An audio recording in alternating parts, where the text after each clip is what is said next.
Sebuah kesepakatan tidak lahir dari ruang hampa. Sebuah angka, seperti 19%, tidak muncul secara ajaib. Ia lahir dari serangkaian pertemuan, lobi-lobi di balik pintu tertutup, dan perjalanan ribuan mil yang tidak selalu diberitakan oleh media. Saat seluruh negeri dikejutkan oleh kesepakatan tarif 19% dengan Amerika, ada satu pertanyaan penting yang terlewatkan: siapa saja yang mendadak terbang ke Washington DC beberapa bulan sebelum kesepakatan ini diumumkan? Selamat datang di Politika Nusantara.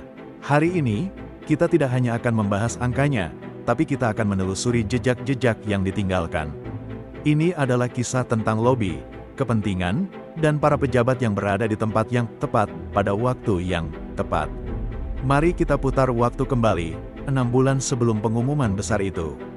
Saat itu, publik hanya tahu bahwa negosiasi berjalan alot. Tapi di balik layar, jet-jet diplomatik terbang melintasi Pasifik. Berdasarkan penelusuran kami dari berbagai sumber terbuka dan data penerbangan, kami menemukan sebuah pola yang menarik. Februari tahun 2025, sebuah delegasi yang dipimpin oleh pejabat dari Kementerian Perdagangan dan Investasi tercatat melakukan kunjungan kerja ke Washington. Agenda resminya membahas peningkatan hubungan dagang. Namun, siapa yang mereka temui di sana? April tahun 2025, dua pejabat setingkat menteri koordinator dilaporkan berada di New York dan Washington untuk forum bisnis. Namun, sumber kami menyebutkan adanya pertemuan tertutup dengan perwakilan dari Kamar Dagang Amerika dan beberapa CEO dari perusahaan energi raksasa.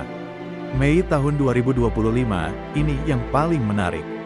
Seorang tokoh kunci yang sangat dekat dengan lingkaran kekuasaan melakukan perjalanan pribadi ke Texas, markas besar banyak perusahaan minyak dan gas AS, sebelum melanjutkan perjalanan ke Seattle, markas besar Boeing. Apakah ini hanya kebetulan? Sekarang, mari kita hubungkan titik-titiknya. Apa isi kesepakatan 19% itu? Indonesia wajib membeli energi dari AS senilai 15 miliar dolar.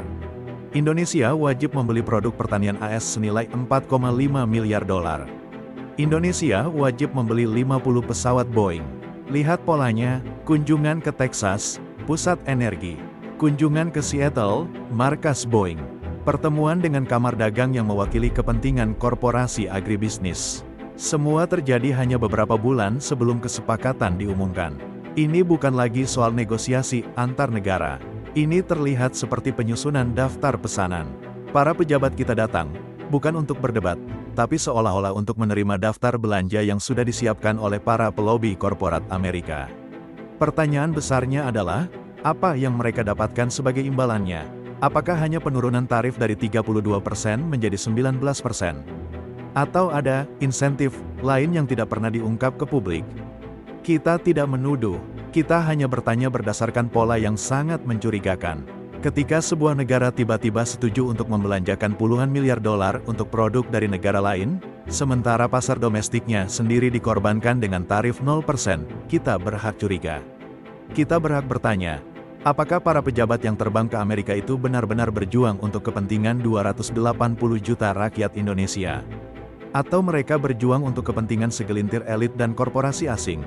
Kebenaran tidak akan pernah tenggelam. Ini baru permulaan. Bagikan video ini agar lebih banyak mata terbuka. Tulis di kolom komentar, pejabat mana lagi yang menurut Anda terlibat dalam negosiasi ini? Jangan lupa subscribe Politika Nusantara dan nyalakan loncengnya.